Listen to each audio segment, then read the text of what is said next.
Hello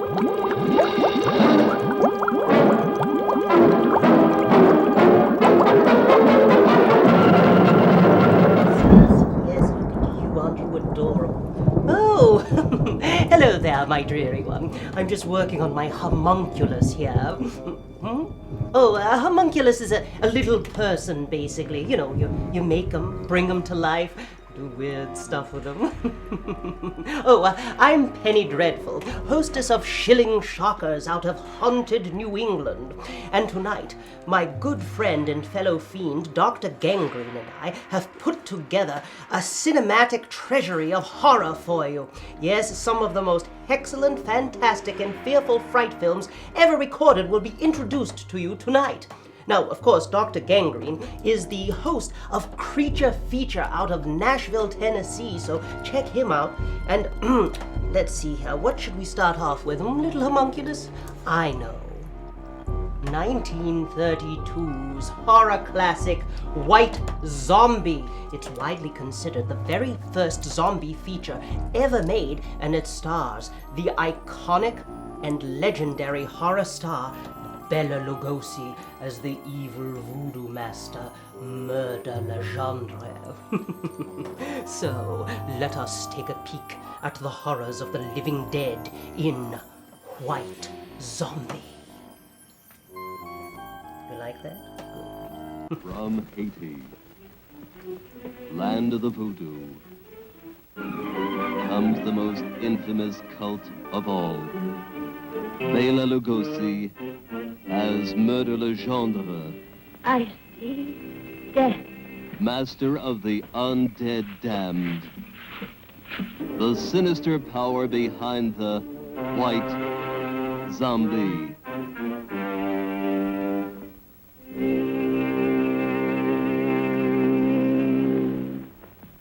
Zombies? Yes, they are my servants. This soul killer takes men from their graves to be his slaves. His instruments of terror, and now this fiend plots to possess a woman. Only a pin boy, a silver one, in a glass of wine, or perhaps a flower. Keep it, monsieur. Keep it. You may change your mind. Not dead? Are you mad? I saw her die. The doctor signed the certificate. I saw them bury her. Captive in the borderland between life and death. Her brain drained of the life spark. The White Zombie obeys the unholy commands of her demon master.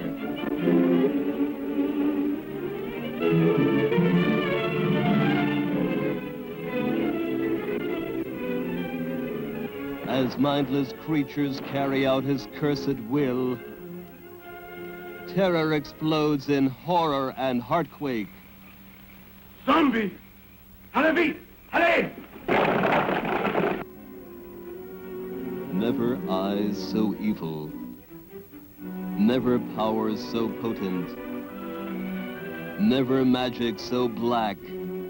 Bela Dracula Lugosi as the master of the White Zombie.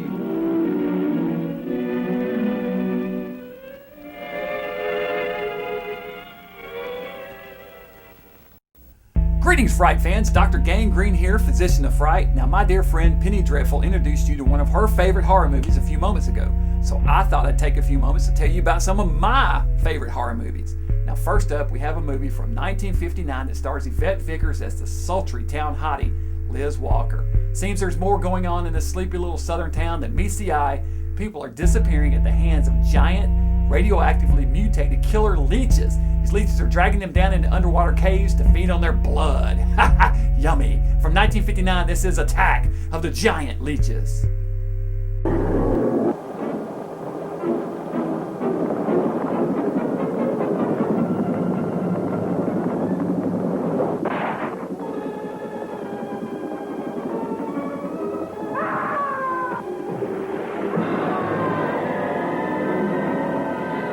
In the backwoods of the Everglades, the boys had only the storekeeper's woman to talk about. You want something, Cal? I sure do, honey. I know how to take care of a woman like you do. Then, out of the swamp's depths, again appears horrifying, mysterious creatures, thirsting for lovers' blood.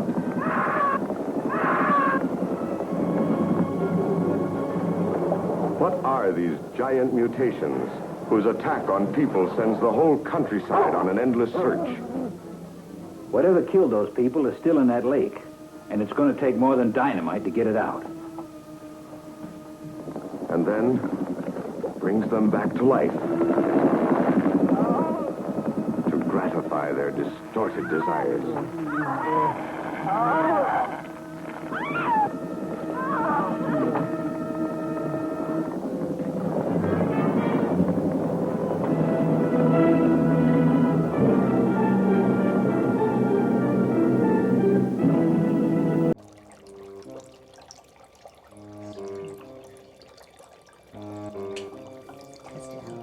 Ow! Ow!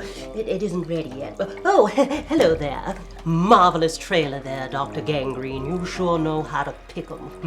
Now, let's take a look at our next Fright film, shall we? Now, this one was released in 1963 and was directed by the great Roger Corman, as well as Francis Ford Coppola and a couple of other people. It was infamously released as a quickie and filmed on leftover sets from one of Corman's previous films. It is appropriately called The Terror, for it stars the king of terror himself, Boris Karloff, as the brooding Baron von Lepp in this tale of witchcraft and ghosts. Now, this picture also stars Sandra Knight and a very young Jack Nicholson. Yes, now Nicholson's performance in The Terror is very, very much like this hand here. Wooden. So let's take a look at this gothic horror chiller.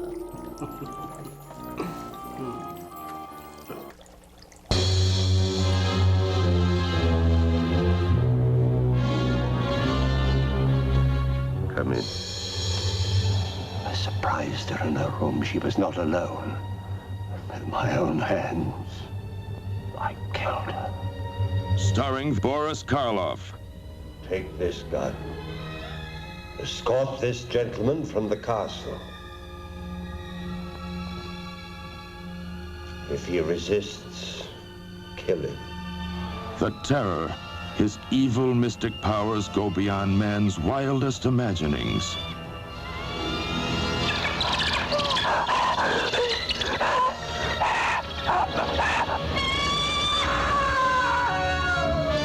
The Terror, empowered to avenge, to reward, to transform.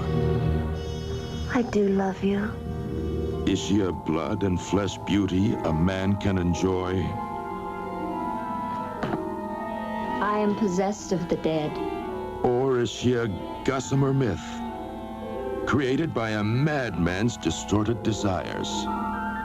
Take your life as you took mine, and bring us together forever.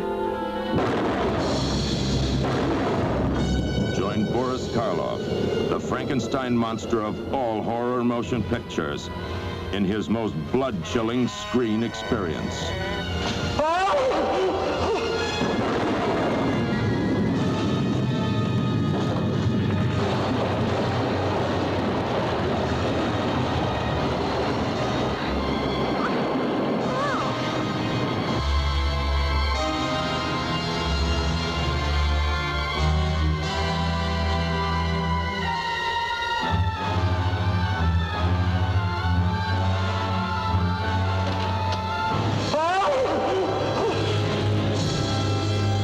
Back for more frightful fun, eh? Well, let me introduce you to another little spine chiller. This one takes place in a spooky old mansion, much like this one. Seems $1 million has disappeared from a nearby bank and is hidden in the walls of the mansion. But look out, there's a killer on the loose, a killer with razor-sharp gloves. Made in 1959, this is a good one. It has secret passages, Vincent Price, and murder. What more could a ghoul ask for?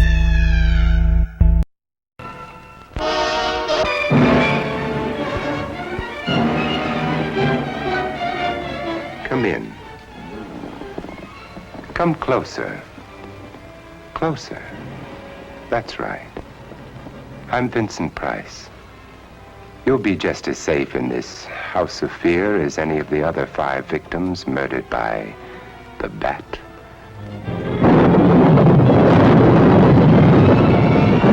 In all of the annals of mystery, there's never been a more elusive, fearsome, and cunning killer. He'll lure you through hidden passages to make you his next victim. But nobody lives forever, so why be afraid of the bat?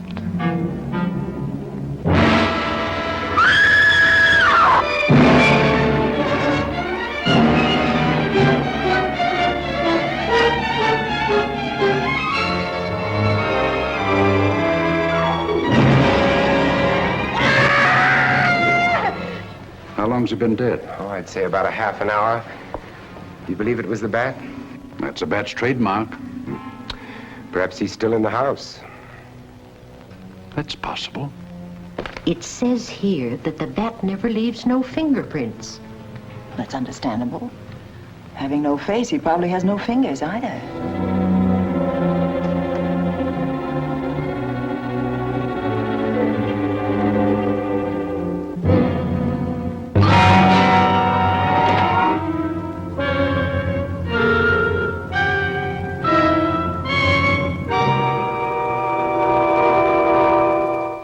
Is waiting for you.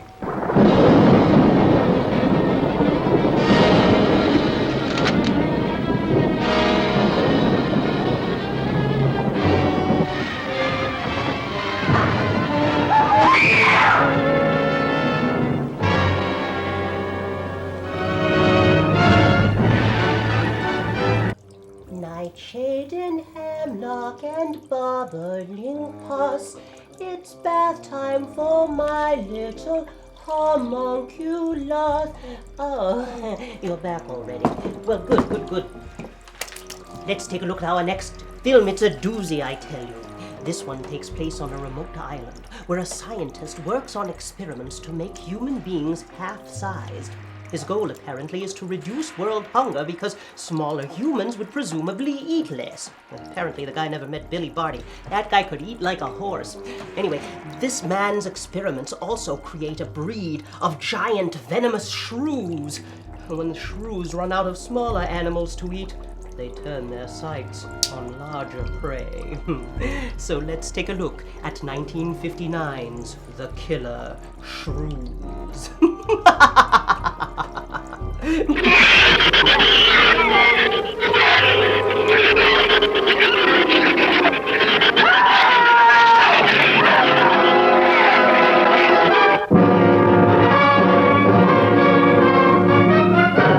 What is that? It's a Sorex cericidae. Looks like a small rat. Shrews as small as rats, perfect for scientific experiments, until they began to grow and grow into things. They must eat 3 times their own weight in food every 24 hours or starve. There are 200 or 300 giant shrews out there. Monsters weighing between 50 and 100 pounds. That's as big as a full-grown wolf. Blood-curdling, horrifyingly poisonous monsters. It was the livestock. The shrews got into the barn. The wildest of flesh eaters, threatening all mankind. Your flesh will crawl with fear at their nearness. The shrews were out there. I couldn't take a chance.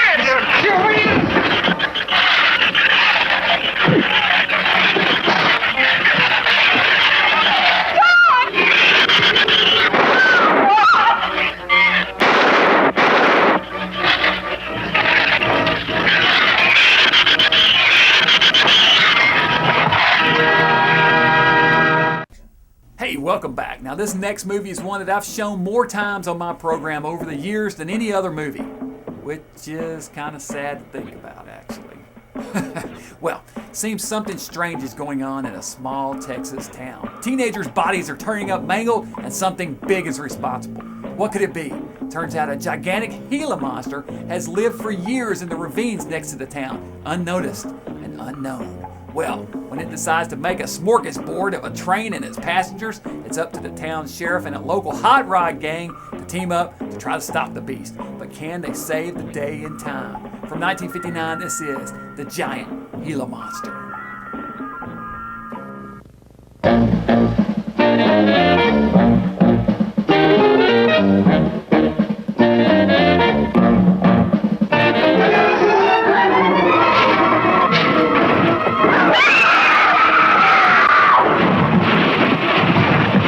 This engine's still warm. Say, did you see the skid marks out here? They go at a direct right angle to the direction of travel. No digs in the macadam either. Somebody was hurt. There's blood all over this thing. What is this black menace that kills everything it sees and hears? No human mind could imagine the enormous destructive power of this maddened, killing thing. If you're young people in love, look out. If you're driving a lonely road, you're as good as dead.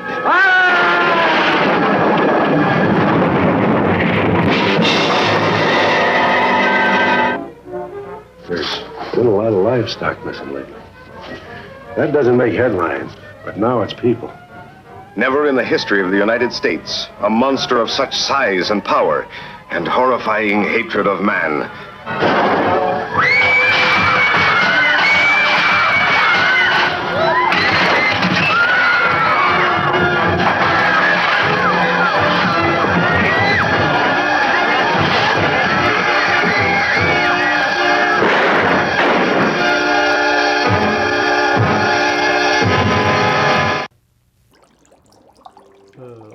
Excellent. Our next eerie tale from beyond the pale stars Candice Hilagos as a woman who begins having strange experiences after a near-fatal car accident. She finds herself drawn to an old abandoned amusement park and begins seeing a creepy man following her all over town. This film always gave me the same feeling I'd get from a really good Twilight Zone episode. Yes, it's 1962's Carnival of Souls. Hey, you want to drive, huh? Rev it up.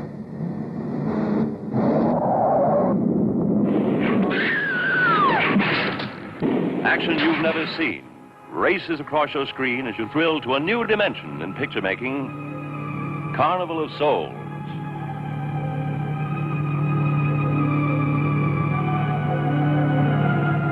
This is the shocking story of a who crawled from the river to race through a nightmare, walking a tightrope between heaven and hell.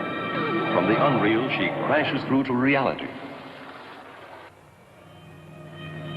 But try as she will to lead a normal life, she is torn from her goal. There's no privacy in her life.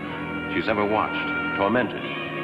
Either it's her neighbor, desirous of her physically, watching her with his leering eye, or it's the evil eye of the man who taunts her, the man who wants her.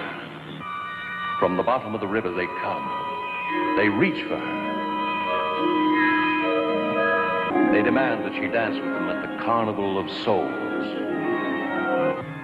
She is a girl-driven mad by the relentless forces of the beyond.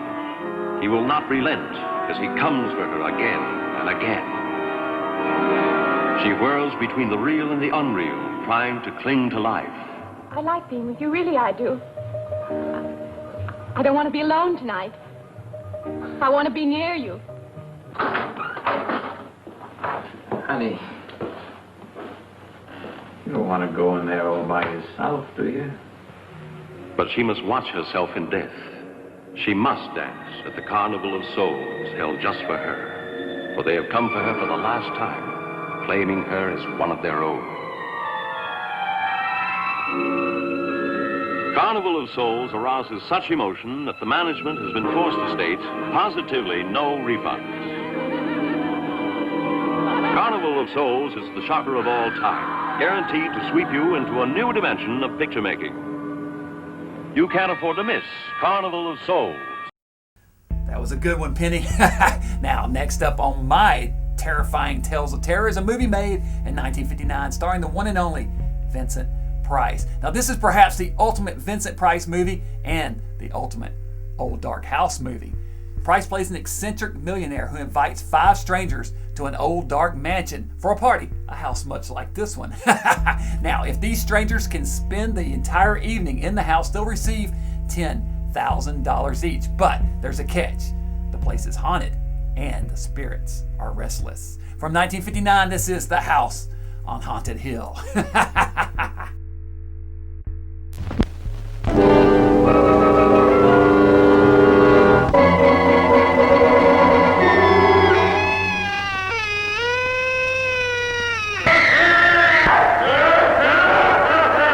And you're invited to my party in the house on Haunted Hill, where so far the ghosts have murdered only 7 people. So won't you come and make it 8? You'll see human heads without bodies.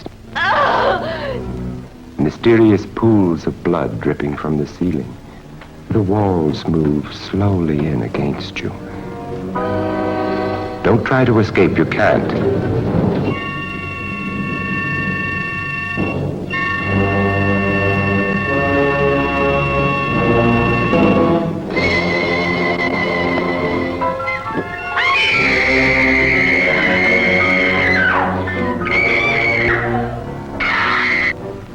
You? He would kill me if he could.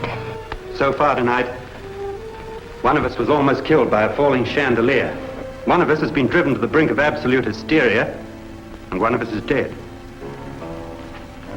Were these accidents? Suicide? And we must stay here for 6 more hours. You ready, dear? No. Yeah? Yes. Damn you. Pritchard, if you know where she is, you better tell me now. She's gone. She's gone with them. And there's nothing you can do about it.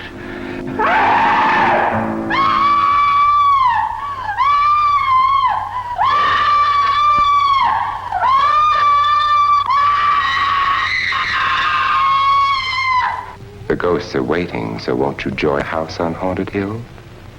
Hooray.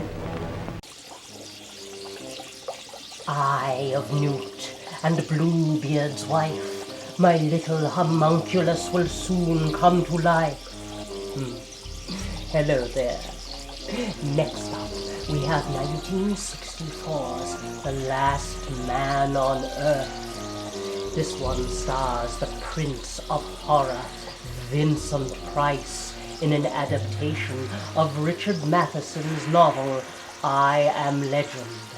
Now, this story was adapted again in 1971 as The Omega Man, starring Charlton Heston, and then again in 2007 with Will Smith. This version, however, is my favorite version. It's twice as nice because it's got Vincent Price as Dr. Robert Morgan, a lone man who lives in a world where a strange plague has transformed the population into undead vampiric beings. By day, Dr. Morgan gathers his weapons and hunts the vampires. By night, he barricades himself in his house and hopes they don't come round for a nibble. It's 1964's The Last Man on Earth. We switch you to the state capitol, where His Excellency, the Governor, is speaking from the Executive Mansion. Further, I have, in conjunction with the federal government, declared this state to be a disaster area.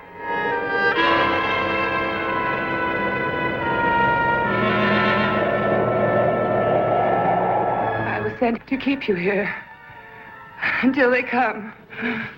To kill me.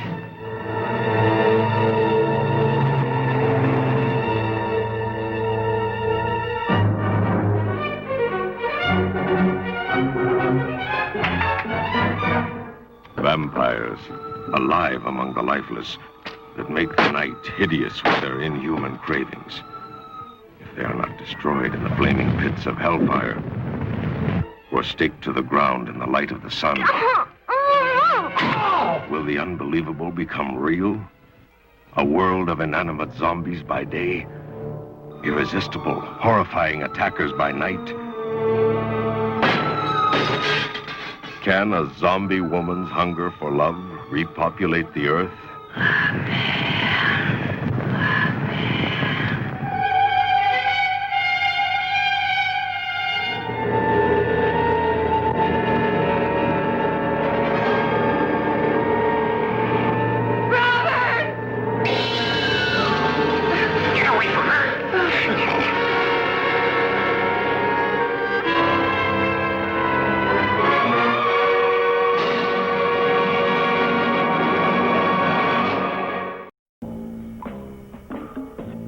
It's time for prehistoric terrors from the Stone Age with my next feature fright film, Eegah. A local teenager named Roxy has a late-night encounter with a caveman on a deserted highway. This caveman, named Eegah, is played by none other than Richard Kiel, who you would know best from the James Bond movies where he played the character Jaws years later. Now, Eegah is working some serious primal urges here. He kidnaps Roxy and takes her back to his man cave, which is a real cave in the hills nearby, where he's lived alone and unnoticed for all these years. It's up to Roxy's boyfriend, played by Arch Hall Jr., to save the day. This is Eegah. From ancient Genesis to the modern screen, is the name written in blood, Eegah! If I could just call you on the phone. Thrill to the newest recording star, Arch Hall Jr. The old rock house on the Brownsville Road. Crazy things happen according to the code. You turn to the left at the sun.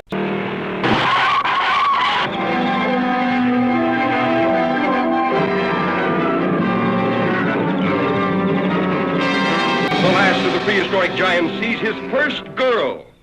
Noah.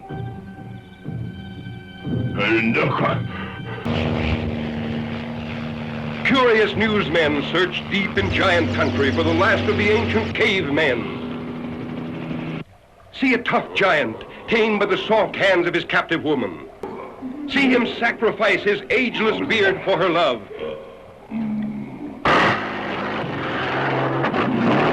Then lose her to a boy in a dune buggy, escaping a burning desert. Eegah's primitive passion was love or kill.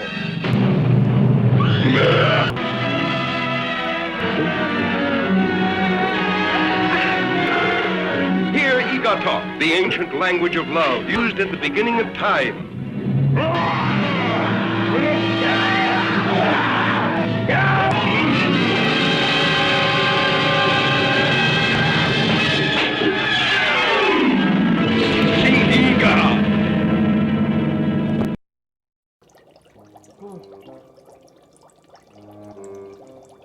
Well, it looks like my homunculus didn't survive the life-giving processes.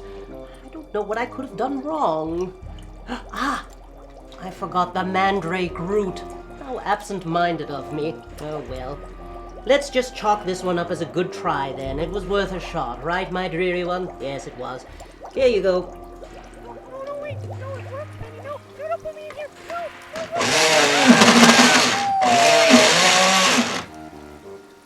Did you hear something? I could have sworn I heard something. Oh well, I hope you enjoyed this little fright fest we put together for you. Dr. Gangrene and I were most pleased to bring you these shockers. Speaking of shockers, if you wish to find out more about my accursed television program, you can visit my cobweb site at shillingshockers.com. Now, let's move on to our next film, eh? Can you believe there's a scary movie about a mermaid? Yes, this ain't no Disney flick, kids, oh no. This one involves cold-blooded murder. Dennis Hopper plays a man who encounters a mysterious woman portraying a mermaid in a sideshow attraction. After several strange incidents take place, we begin to wonder whether this woman is a mere sideshow performer or if she is indeed a malevolently murderous mermaid. Let's take a dip now into 1961's Night Time.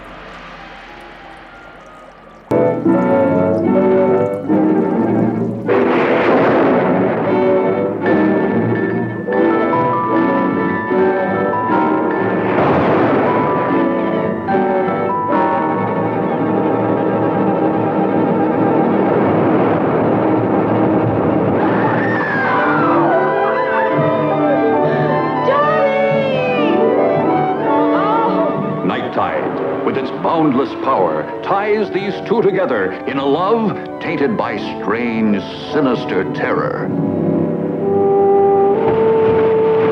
The siren song of the sea, pulsating like a bongo beat, calling, driving the sea people.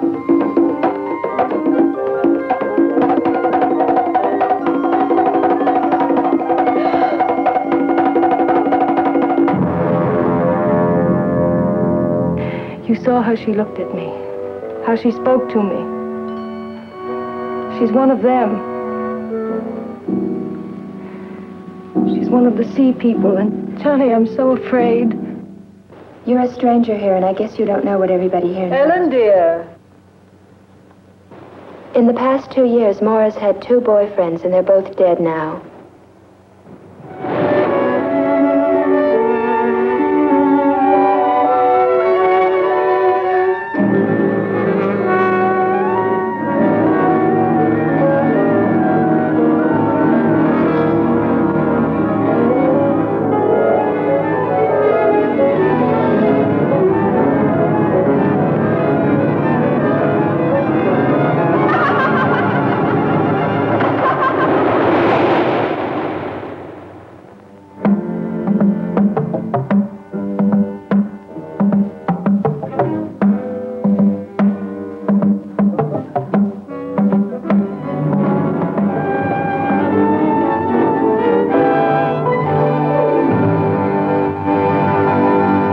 Welcome back, Fright fans. I hope you've all enjoyed these little tales of terror that Penny Dreadful and I have shared with you tonight. To find out more about me and my program, visit me at my web lab at www.drgangrene.com. Well, I've saved the very best for last, Fright fans. This next tale is one of the scariest movies ever made. It is made by the master of the macabre himself, George Romero, and it's the granddaddy of all zombie movies.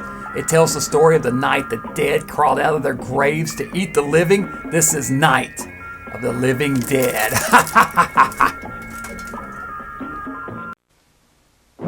Welcome to a night of total terror.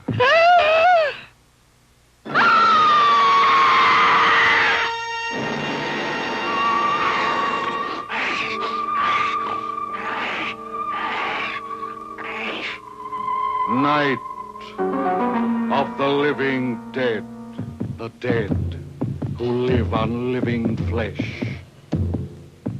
The dead whose haunted souls hunt the living whose bodies are the only food for these ungodly creatures.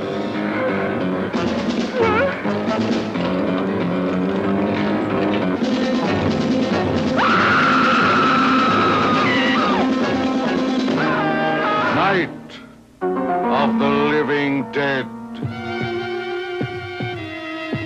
A bizarre adventure in fear. An experience in shock, more shattering than your strangest nightmare. Night of the living dead. A night with the dead who cannot die. A night of total terror.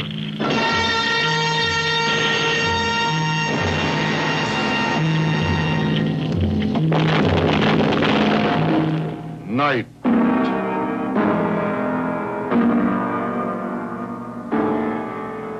of the living dead.